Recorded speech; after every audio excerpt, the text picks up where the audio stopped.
This is an English country garden, and for the next year or two this is where we'll be filming from. I hope you enjoy it.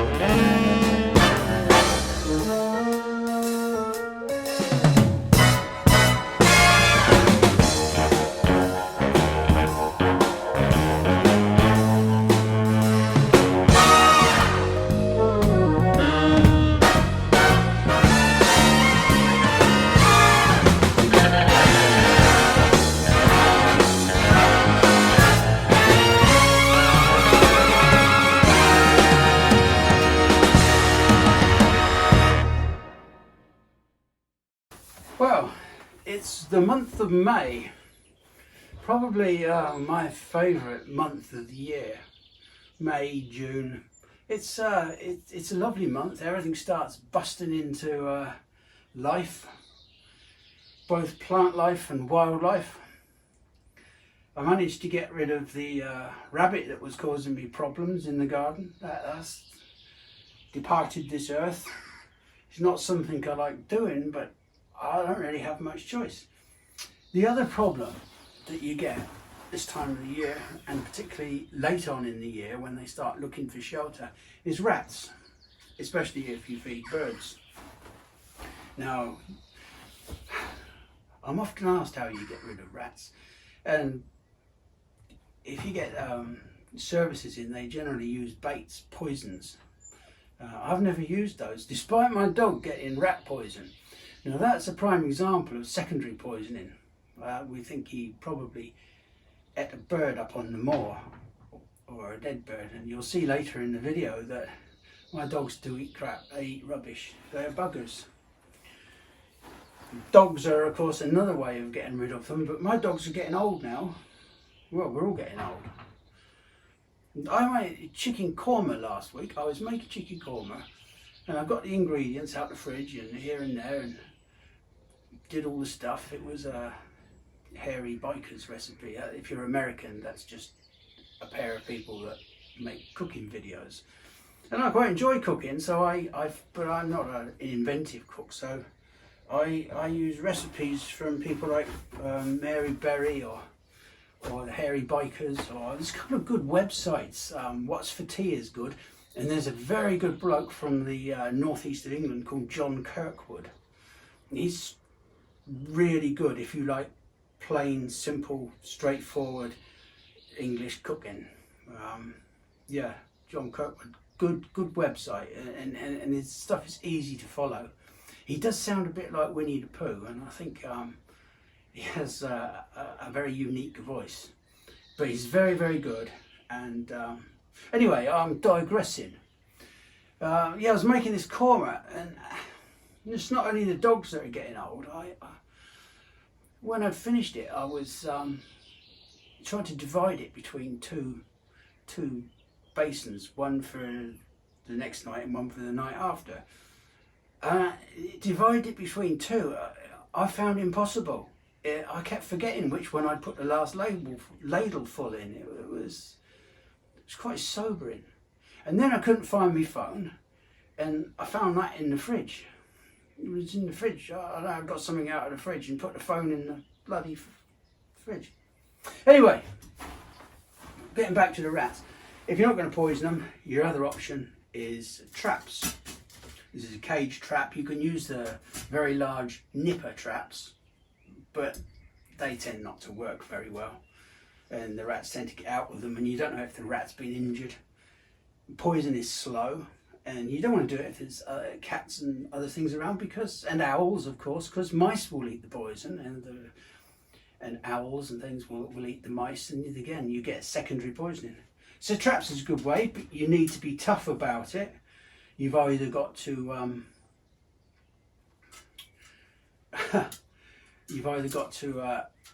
dispatch it with a rifle or a gun, You don't want to put your hand in and knock it on the head. Or the old gardeners, and I can't do this, they just used to drown them in a water butt. You know, it's not very nice, but that's what used to happen. That was the reality of it. My preferred method now that the dogs are getting old, just like me, and everybody, we're all getting older, was this. Now I know where they feed. This is a high-powered air rifle. On the end is a silencer. Has a telescopic sight zeroed into where I know they feed. And it's very effective. You've got 8 shots. You need a firearms license for this one, but there are other ones that you don't need it for. This is really high powered. This is an FX Cyclone, and it's very effective. It served me well, and it does get rid of them very, very quickly. So that's the gory stuff out of the way. This month, what is there? I propagated a hosta for you. It wasn't a very good demonstration, but I'm including it, even though it was a bit cack-handed and basic. There's a look around the garden. One of the things I've started doing is, like, for amateur gardeners, and I'm an amateur gardener now, although I've got a background in horticulture. If I want plants, I've got to buy them like the rest of people. So I'm going to be doing a bit of that and seeing what these mail order companies send me.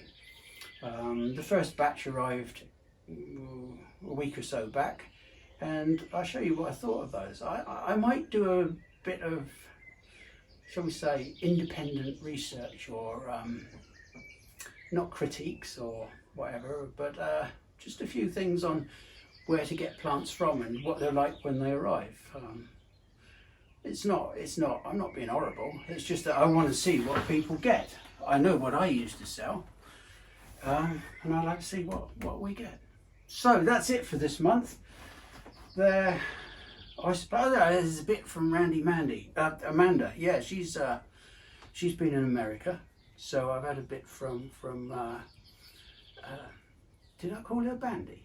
No, I wouldn't have done that. I don't think she's Bandy. Anyway, that's it. Take care. It's now the first week of May, and the pink corkscrew that I just planted, the hawthorn, is doing quite well. There's a strange blackbird with a white head around. That's quite unusual. But while we're on the subject of white, this is the Exocorda macrantha. It is one of those things that's, I've been a bit disparaging about it in the last video. It does flower very, very profusely.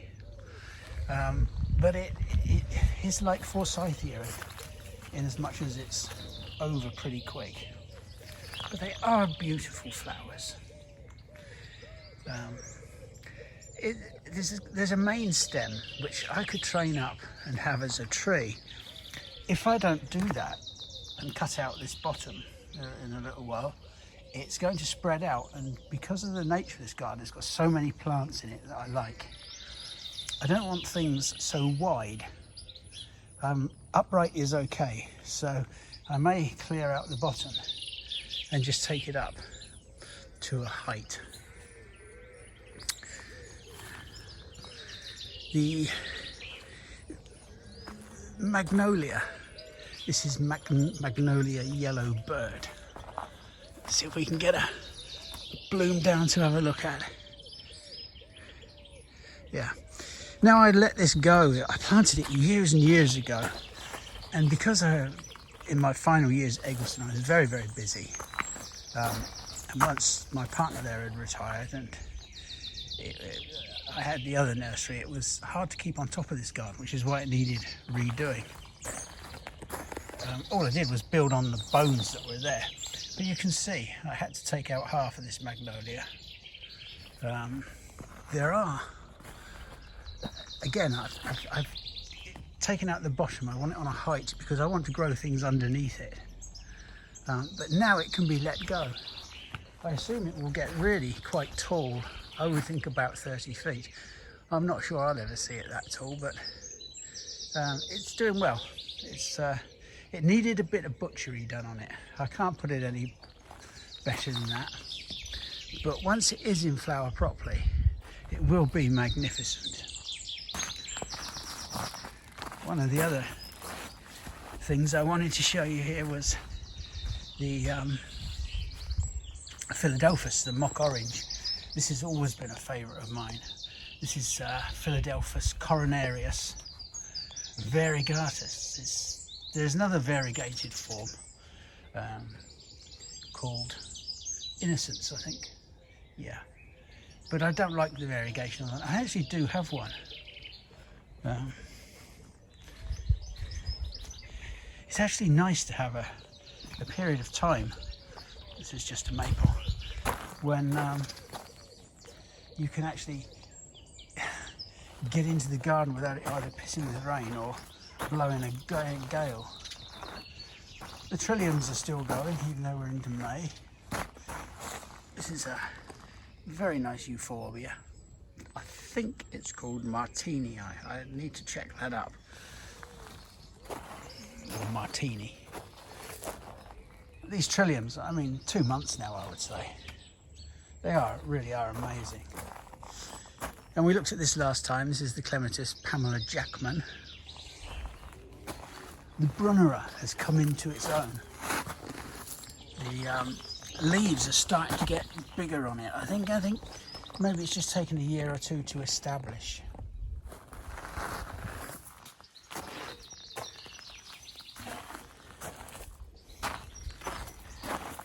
Here we have a Regersia. This is my own Regersia, which I found as a chance seedling. These are not Regersia. At Eggleston, and I've kept it. We call it Hockey. That's not much of a name really, is it? But I'm hoping it's going to do a bit better this year.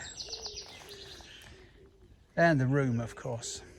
That is quite an incredible plant, isn't it? I mean, it's tropical looking, but it is just a rhubarb. Ornamental. You wouldn't want to eat it.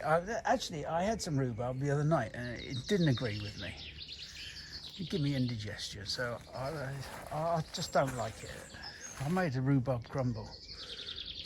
At least I thought it was excellent. But this is, I'm looking at this. This is a Weeping Malice with red jade. Nothing very exciting there. I just like the shape of it, really. It is, again, you can see, because it was crowded out, the bark, the trunk has become distorted, but that's quite a feature.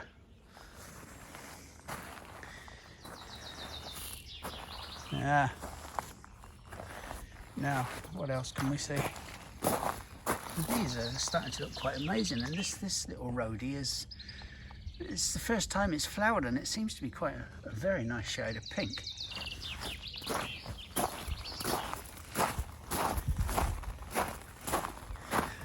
It's a question of just filming some stuff here and there for it, because you know, this time it moves so quickly. I could do one every 2 weeks.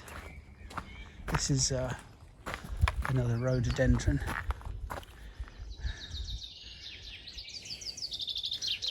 Can't remember what it was called now. It's still very nice. With this and the magnolia, I'll probably do some air layers. That would be a good thing to show you, wouldn't it? How to do some air layers.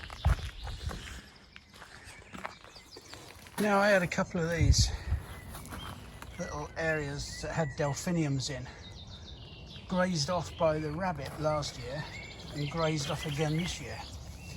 So I don't know if you remember, a couple of years ago I grew some peas up pig wire, so I've just put a couple of coils of pig wire between these, and so I had some sweet peas that, to be honest, I never grew them. I got them out of Lidl. I think they were a couple of quid for 10, and I took each one and stick it into a 9cm pot and just grew them on for about a month. And they're doing all right. I don't know what sweet pea they are. I don't know. It'll be interesting to see. I couldn't have bought a packet of seeds for that, and I got 10 good plants. They are multi-seeded. There was about 4 or 5 plants in each, and I'm not going to fart around cordoning them. I'm just going to let them go up here, keep deadheading them, and that's it. I don't think there is anything as lovely as the scent of sweet peas in a summer house, in the kitchen, in the front room, anywhere. It's just lovely to have the scent of them, and you can keep them going and going as long as you deadhead them and stop the seeds. I know it's a fart on, but it's worth it. And I haven't done anything special here. All I've done is just stuck them in. I haven't even dug the ground over properly. It was an area that's had, this whole half of the garden has had an inch of leaf mould put on this year. You can see down here,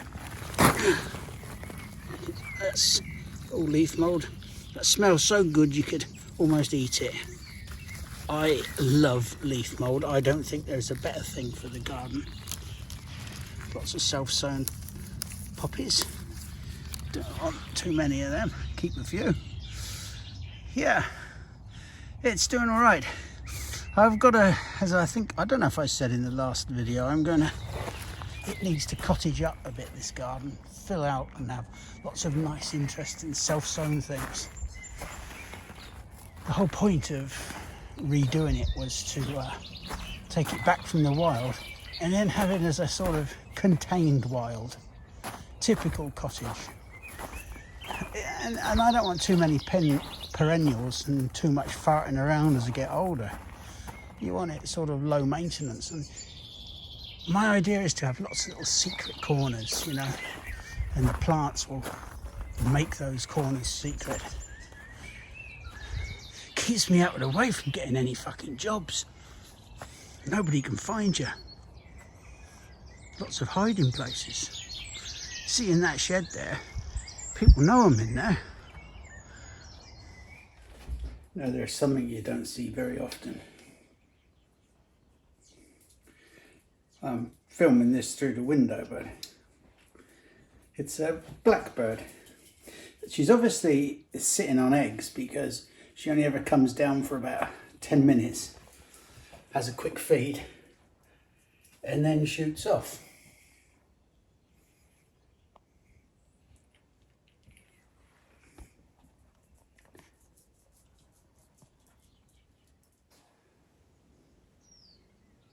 Is there a rat out there? Is there a rat? Can you see us? Hey?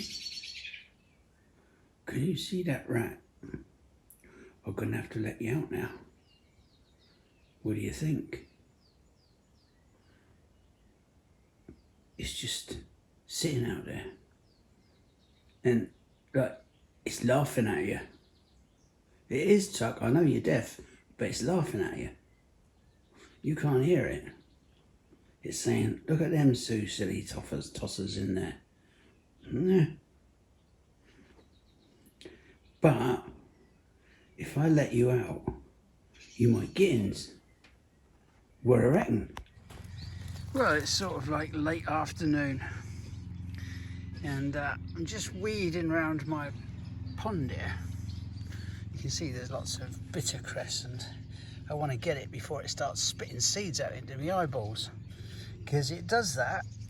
If you leave it too late, you go to pick it up and the seed pod's burst, and you need to be wearing goggles. It's really irritating. Anyway, I've got a very late coming out hosta here. I can't remember what this one is.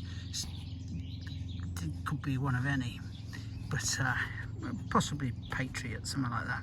Anyway, there's a nice, looking here with my knife, there's a nice little shoot there. Now, if I was to propagate this, I would probably dig it up now and divide it into little pieces. But because I just want one, I'm just going to get my knife and see if I can't get it down. Just, there we go. I'm going to go in there and just get down to the crown. Let's see if I can just, as I was wanting one for somebody, I might just do it this way. And get in this side. And down there. Probably do this with you're better off doing this with a spade, but personally I don't want to be farting around too much.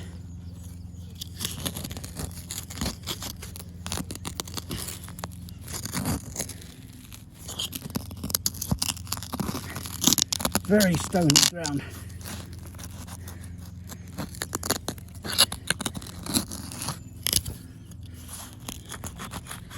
I think we're nearly there now.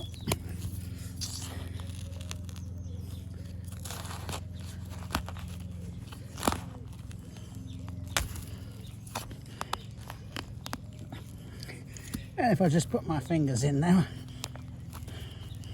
I can probably, it's rather like a dentist taking a tooth out, really. I only just had one out a few months ago. First one ever. There. Now there we go. There is a nice little shoot.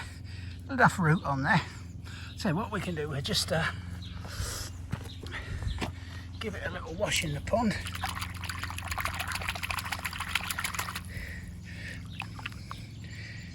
I'm just being very lazy, but it's not that I'm really wanting to show you. Now, we could pot that up, all right, and it would make, in no time at all, it'd make a nice little plant. But there is a method, and it's a method called topping. So you need to imagine that I've potted this up.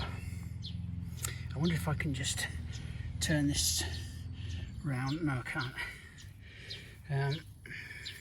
Anyway, what it consists of is cutting. Where are we? I could do it with the secateurs probably. So what we're going to do is just take this, okay, and we're going to slice it off. You can see there is the middle.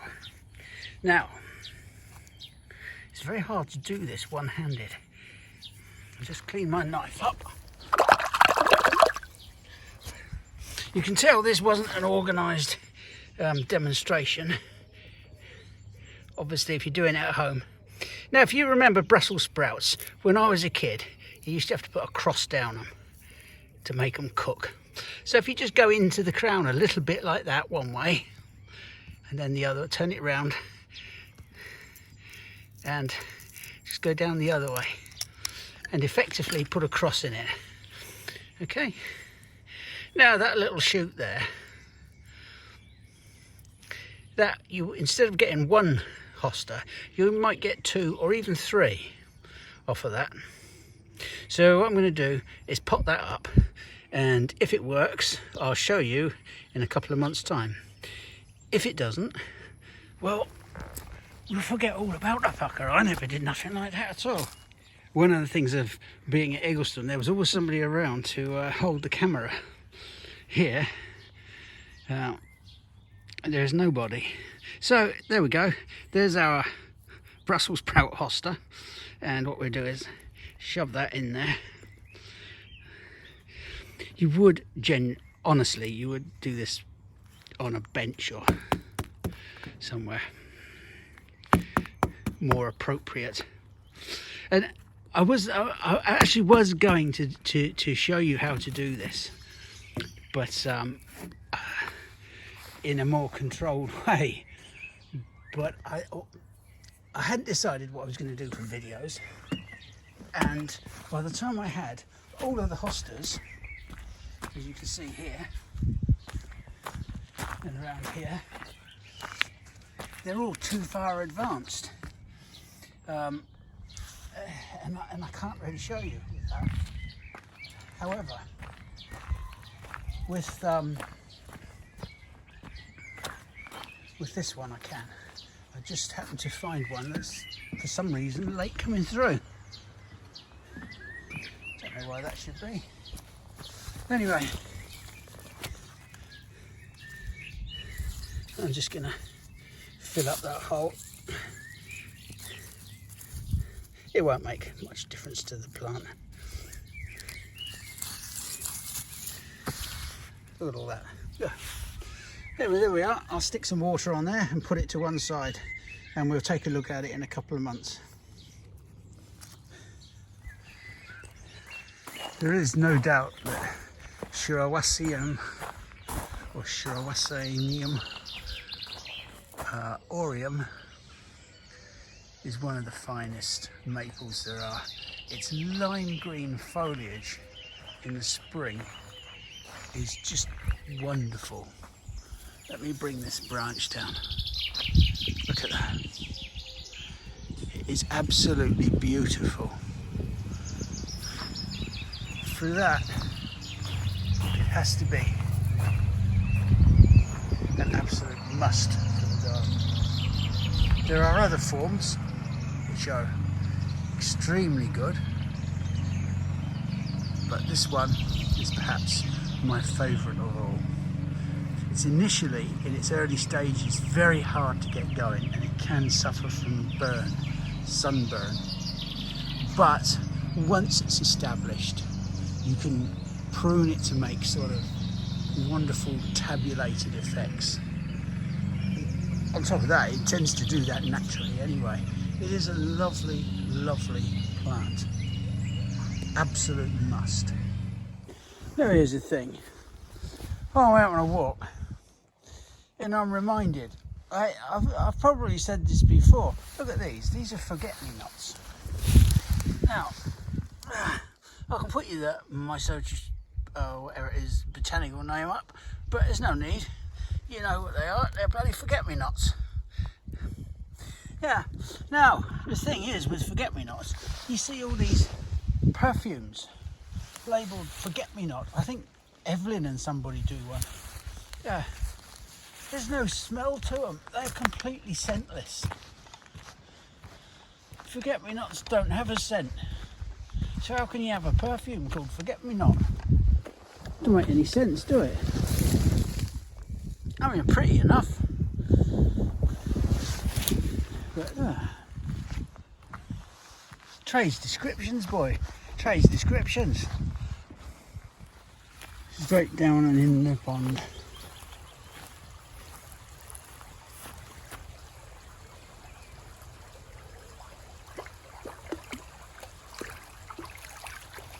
Whoa.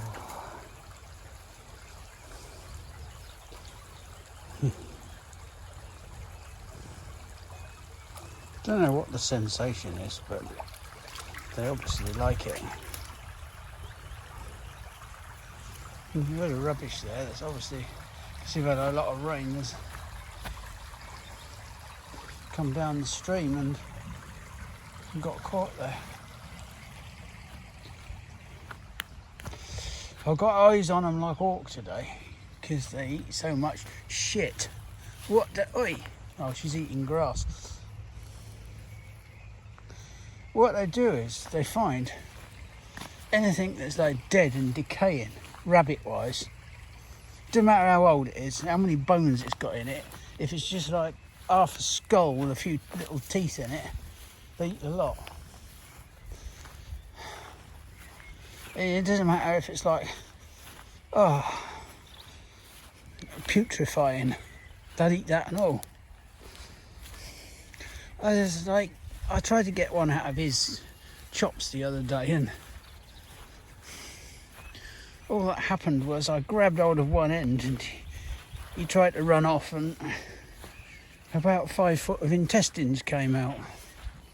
It was horrible. They are, I know they can look cute, but they are disgusting. It never seems to make them ill, but they,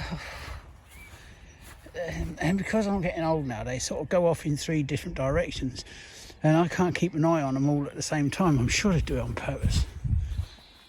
Let's see now, look. Now, what's he got there? He fucking knows there's stuff about. What is that?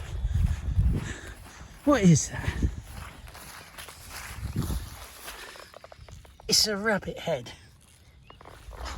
You dirty bastard. Go on, bugger off. Look, she's hanging around thinking, when he's gone, I'll have a bit of that. Come on.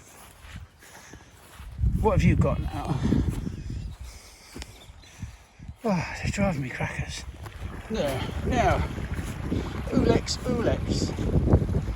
This is gorse. You wouldn't have it in your garden, although we used to sell it. I have to be honest with you.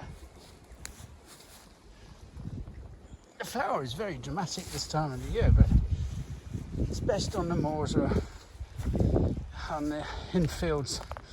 We sold one called Ulex Floriplena. It was a double yellow form. It's the sort of plant you put if you've got a border and your neighbours keep kicking balls over. They stop when you've got Ulex in the garden, of course, because it punches the buggers. It's not very nice, but it's very subtle.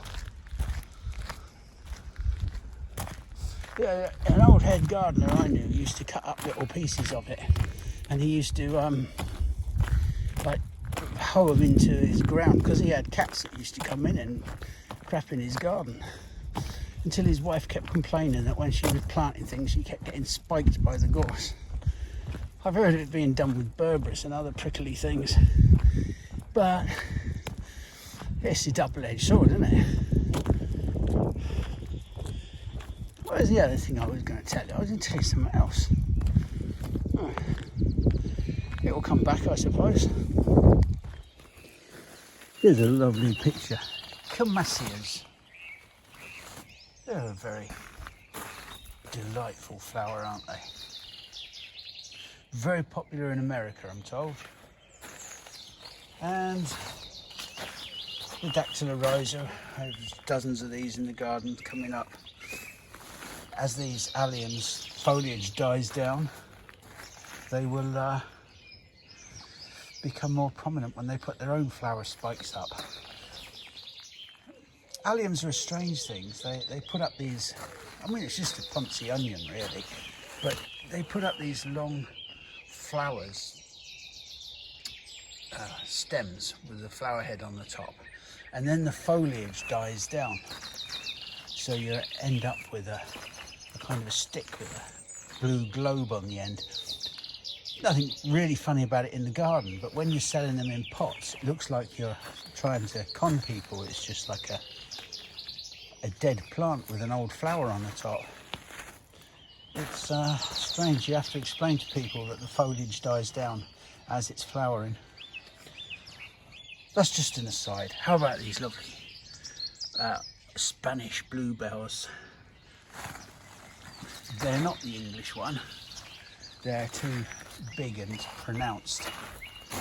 But they're still very, very nice. And the white bells. And some pink bells. Hyacinthoides. There's some little more delicate pink in there.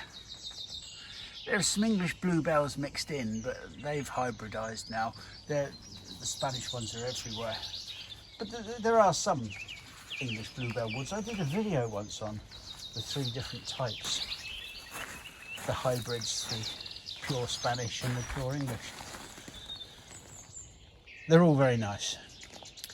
There's a contorted hazel there. I've had that a number of years in a pot, but only now I've planted it out, it's starting to get away. Some plants, they do this. They put you get a mound of foliage, and then they put up a great big long shoot like this one has. The Hexacorda back up the garden has done the same. There. Now, I could cut it back if I want to keep it bushy, but in actual fact, if I cane that, it might give it a sort of a cascading look. I thought the same about, oh, that's a cup of coffee there. I thought the same about this Hexacorda. And you can see here the foliage is a nice sort of mound of foliage. Then it's suddenly put up this long shoot which I've stuck a cane in. If I restrict the width of this, hopefully it will form like a tall cascade. It's hard to know what to do. If you had the space, you could just let them grow. That's Sakazuki. That grows under this big tall Trompenberg maple. More on maples later in the year. The idea is to do a video just on these maples and cover in the spring and the autumn. There's no point me doing a video on them now like I was intending, because all you're going to do is see those with the spring foliage. With maples you need to see both, so we'll have to wait for that. Hostas are starting to come through. There's a load of weeding I need to do just to get in and tidy old foliage and clear up stuff. The Crown Imperials are going back on themselves. This is a fastigiate beech. I can't remember what it's called. It should turn a redder colour than this, but the light might be having an effect on it. But again, it's a fastigiate one. It's just a botanical posh way of saying it's erect, tall or upright or like a column. But I have difficulty saying erect without sniggering and getting my tongue round columnula. Yeah, that's a hard word I find to say. Don't know why. Lacking some sort of brain area, I suspect. And now the turf that I laid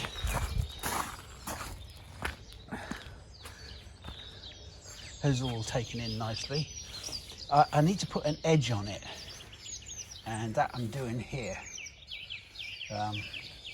Using a line, which is really important, because that way that you can get the width. I mean, back in the old days, I would do it with a spade and just guess it. But a spade has a curvature on it, so you don't get a nice clean edge. And it doesn't cut as easy. Well, a stainless steel one does, but it still has that curvature. So this is a very old half moon. The important thing to do with these half moon tools is to follow them along the line and push them in with your foot. But the other important thing is to go from side to side, to rock them from side to side as you go along. If you don't do that, you see I'm going back in there.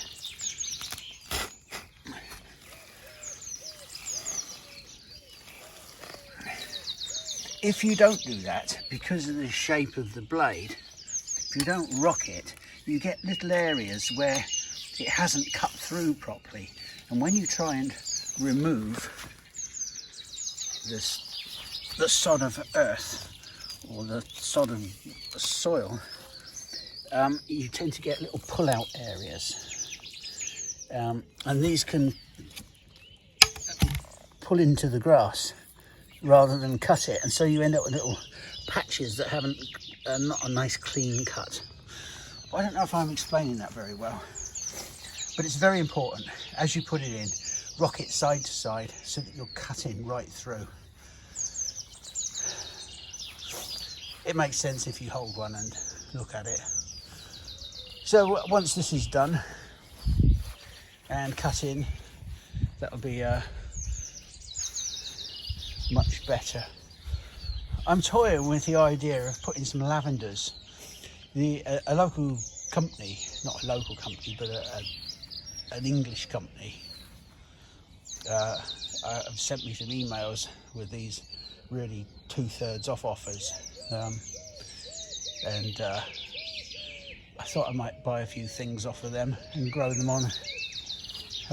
But one of them was some lavenders, like plugs that are really very cheap, some little Hidcots and Munsteds, and I thought I might put them along this edge either side. I know I said I'm trying to naturalise the garden, and then I'm sticking in a little lavender hedge, which is extremely formal, but the thing about lavender is that it's so lovely and so beneficial for pollinated insects and for bees and things. I just think it's probably worth having. So yeah, it's I think it'll be all right.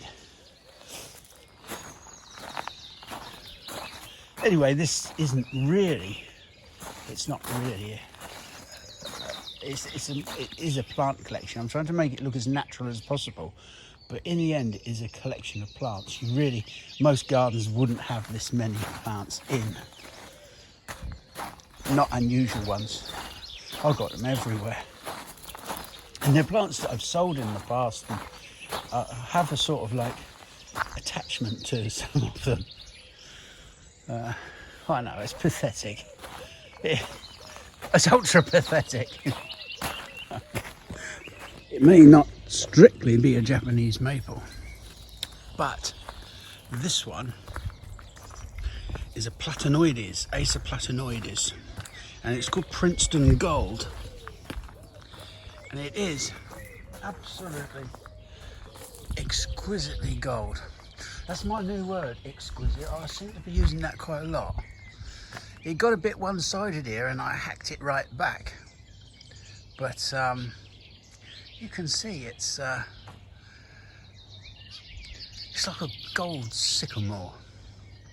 Beautiful leaves. It takes a good bit of pruning back. I really hammered it because it's not in the best position here. It gets drawn up by this big birch that I grew from seed many years ago. I'm not sure what it is, September Analis or something like that, or a hybrid of. Anyway, Princeton Gold. Look at those leaves. You couldn't exaggerate the brightness of them. They really are gold. If you've got the space and you can give it just full volume, like village green or something would be lovely. It's just a highly recommended, highly rated tree. Beautiful. Here's the thing now. Look at that. It's like a massive big bird turd. And there's another one here which I'm going to have to remove before somebody starts rolling in it. And there was another one I noticed the day before yesterday. So obviously something big is sitting on these things. I mean, that is a big turd. And it's like massive. And I can't be an owl, can it? Because an owl sort of like does, what's the word? Pellets, I think, anyway. I'm hoping it's not a heron sitting on the end of there. I don't know what heron turd looks like.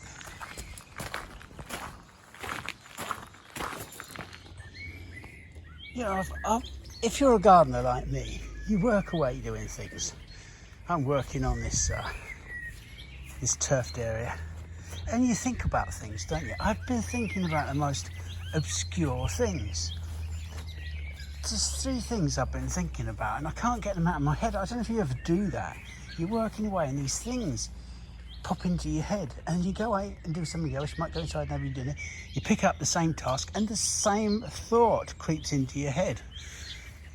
And I mean, considering in America they call a yard what we call a garden.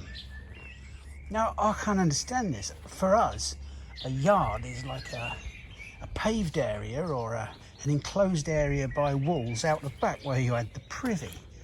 The privy is like an outside toilet. I mean, in old England nobody wanted to shit indoors. They like to go outside to the privy. I don't think they really had much choice in it. But that led me on to thinking about my grandparents. Let me just sit down a minute. It's really odd. I was terrified of going in their bedroom. Now, I had a set of grandparents in England and a set of grandparents in Scotland. And you go into the bedroom, I wouldn't go in because by the side of their beds was 2 jars. And in these jars, or glasses, were their teeth. And I was absolutely terrified of these teeth looking at you. sort of like just there, like pink and white in these little glass jars with salt or whatever they put in them. And I can't get that thought out of my head. It's quite really funny. It's strange. And then I was thinking about the yard and the privy, and like they must have really loved each other, because they had under their beds, even though they had an inside toilet like 20 yards away, they still went in a chamber pot under the bed. It's like a pot with a big handle on it, and they go in there. And he used to walk through in the morning, because sometimes I'd be up and about, because as a kid I like to get up early, and they'd walk through the room and he'd have these chamber pots sloshing around them, and sometimes they had floaters in them. And I used to think, oh my God. But I want you to look at your partner and think to yourself, would you do that for me? Well, I suppose I would, but I'd rather not. It's just like a weird thing you think about. I don't know why I'm thinking about things like that on a lovely day like that, like chamber pots. And he used to call it night soil, and he'd take it out and put it, well, he could have flushed it down the bloody toilet, but he used to take it out and put it somewhere in the garden. It were different times, weren't they? This would have been late 50s, early 60s. Yeah. Strange, isn't it? Nowadays, what with divans, you wouldn't get a chamber pot under them, would you? Because they got the drawers in. You'd have to keep the chamber pot in the drawer, and then it'd slop around when you pulled the drawer open. No, I'm quite pleased with modernity. I'll best get back to work now and hope something else horrible doesn't pop into me Swede. Hello. Well, here we are again in the United States of beautiful America. It's absolutely beautiful here. We've come to the top of a mountain. Well, actually, we haven't come to the top of a mountain. By our standards, it's the top of a mountain, but we just passed a sign that pointed out how far there is to go. But to us, this is the top. So I thought I'd show you the views. We're in northern New Mexico, and we're just north of Taos at the moment in Kit Carson Forest. We've rented a house here for about a month, so we're having a lovely long extended stay. We flew into Denver over a month ago, actually.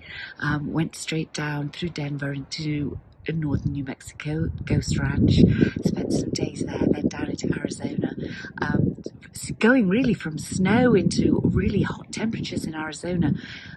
All the deserts were absolutely beautiful, just all in flower, so lovely. We've seen birds that we don't have in Britain, golden eagles, hummingbirds, everything. All the birds here are blue as well, all the mountain birds, which is a lovely touch. So then we travelled back up via Santa Fe. That was lovely. The air's so thin here because we're at such altitude that you can actually, in Santa Fe, there are actually places you can go in and actually just hook yourself up to oxygen for a while, which is bizarre. I don't think we've got anywhere in England where you would need to do that. Well, actually, to be fair, once or twice in the potting shed, it would have probably come in handy, but that's for other reasons. Anyway, we're on a hike and we're absolutely loving it. And I'm going to send a whole load of photos to Malcolm. He's supposed to be looking after my little studio at home at the moment. So I'm looking forward to reaping the rewards of everything he's sold for me. And also writing apologies to all the people he's offended, but that'll keep.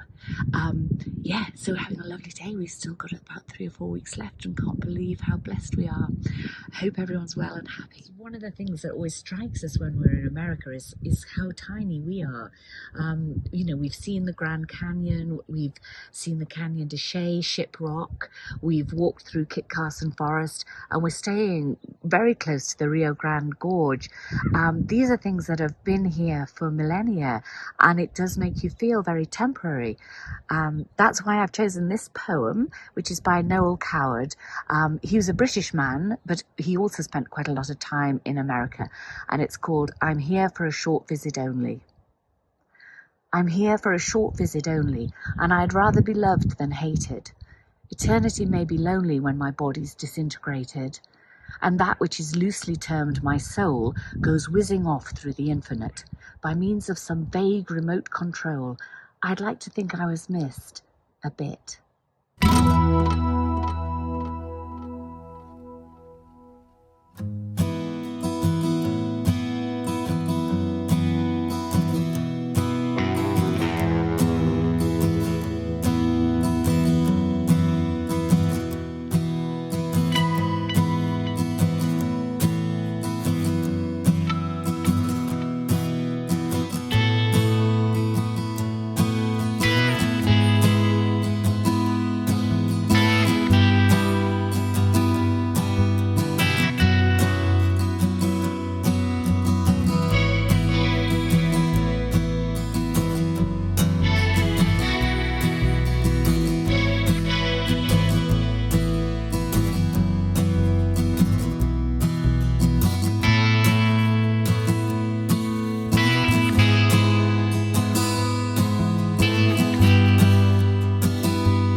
Okay, I ordered some plants from Parker's.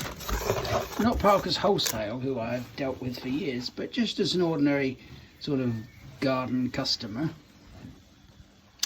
And yeah, they've arrived. Let's have a look. You can see they've obviously lacked light for quite a long time. These are what they call 5cm plugs.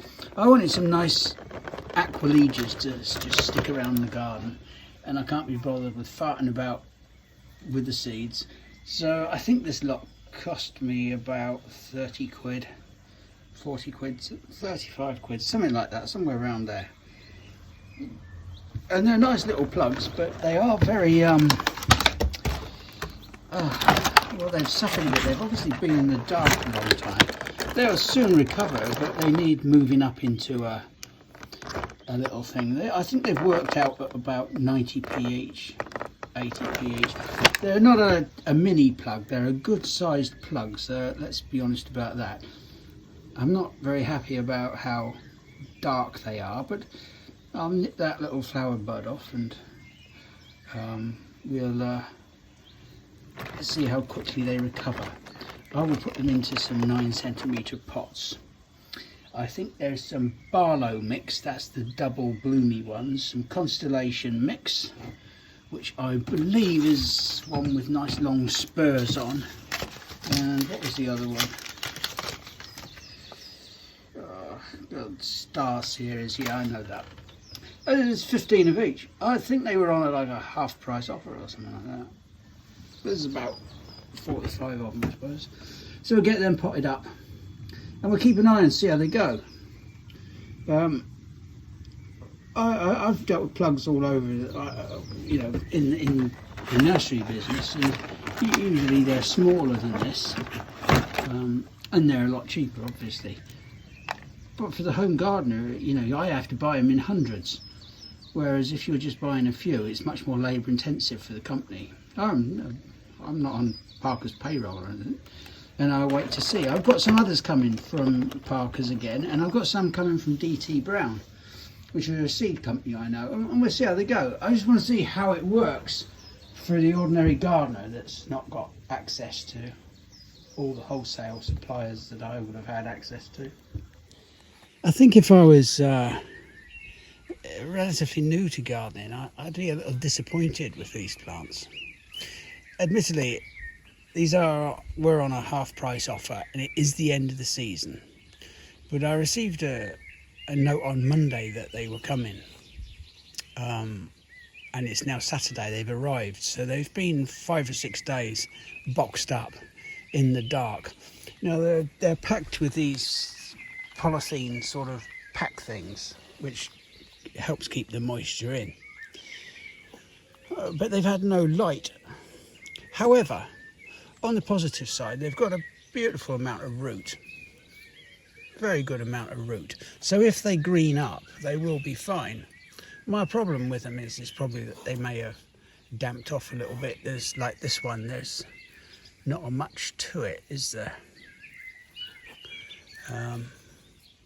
Another one here that has like one leaf. Again, it's the arse end of the season. All we can do is pop them up and see how they go.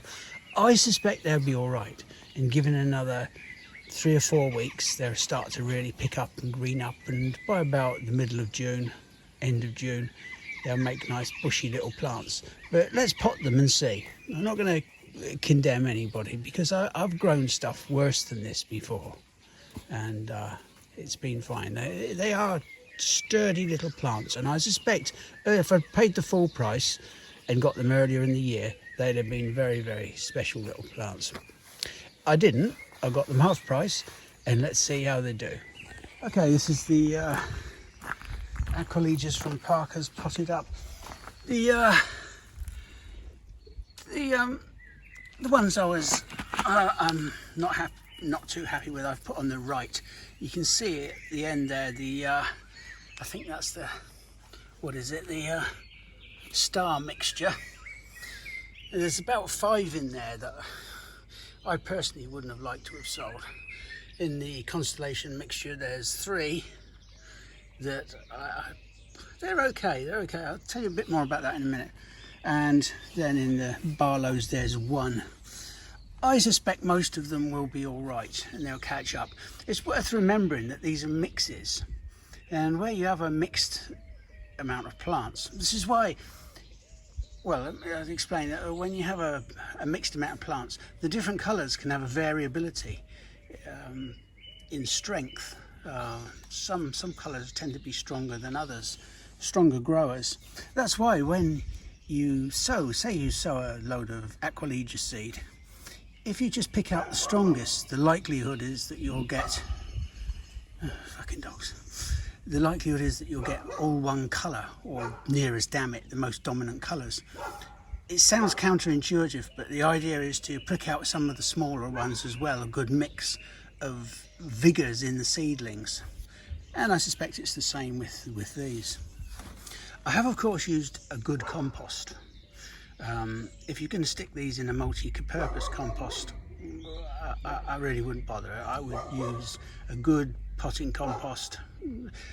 You get what you pay for. You're not going to get a good compost with the price of fertiliser is, with slow release fertiliser, for next. Now that dog needs a little bit of lead in one ear hole. It needs to be applied with a revolver. Now, yeah, sorry, I was put off. Yeah, so they're okay. They'll be okay, most of them. We'll keep an eye on them.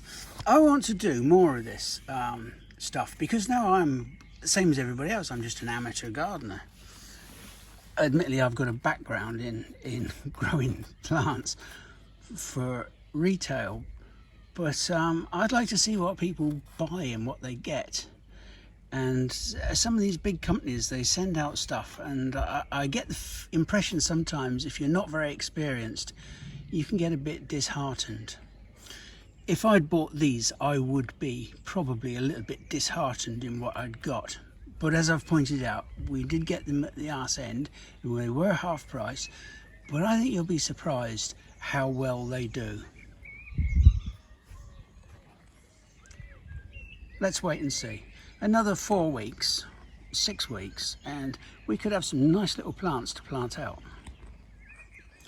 One of the reasons I'm growing these Aquilegia mixes is because I've got 1 or 2 in the garden, and I just want to plonk them around and let them cross-pollinate with each other and seed around, and then we don't know what we're going to get. We'll end up with a much more cottagey look, which is what I want to a certain degree. I can't have that, as I've explained before, because I'm more of a plant collector. But we'll see if we can't compromise between the two. It is, I've got some lavender coming. This is the finished half that I was edging up. I've got some lavender coming, and I'm quite looking forward to putting those down the side here. I like lavender because of the bees. This tree peony was one I've had years ago. It nearly broke off. I don't know what it's called, but it looks like it's going to have a really lovely bloom on it. Unfortunately, there's another one there. Unfortunately, it snapped off at the base a couple of years back, and I bound it together, and it did okay. It survived. Last year it threw up a load of suckers, but I needed to build up a firm set of shoots. It may be that I have to cut the bugger right back, but I'm hoping not. All starting to move about now. Anyway, we'll keep an eye on the, oh yeah, look, that little rhodio's in flower, the one with the weird leaves. They really are rather nice, these. That to me looks like Percy Wiseman. Well, it certainly ain't golden torch, is it? Some tits put it in the wrong pot. It is very nice though, isn't it? Look at that. Condom pink. And how about this for the middle of May? Well, no, it's the 12th of May. That's Miss Wilmot. It's another tree peony. That's a very old, very, very old one. And I chopped a lump off of one that had been in the tunnel, or an old glass house that collapsed at Eggleston many, many years ago. That lump must be 30 years old, and it is. I just hacked it off with a with an axe, actually. And yeah, it's starting to pick up now.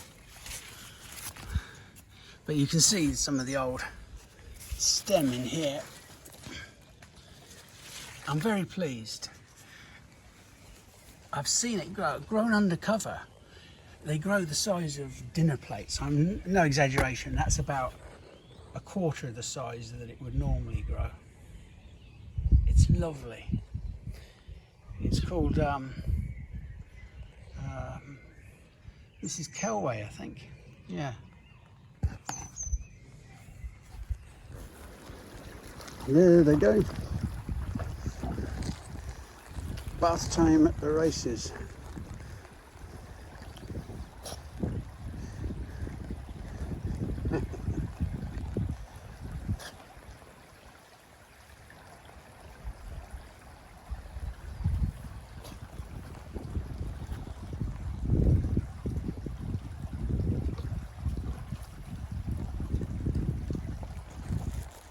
Tucker, Tucker!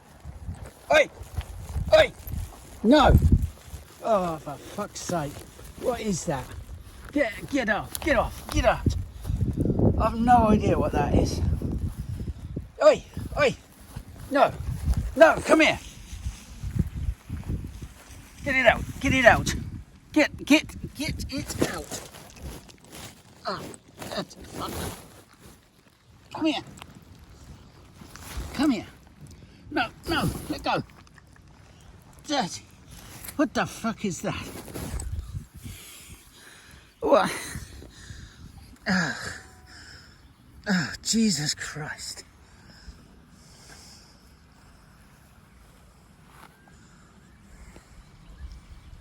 Fucking hell.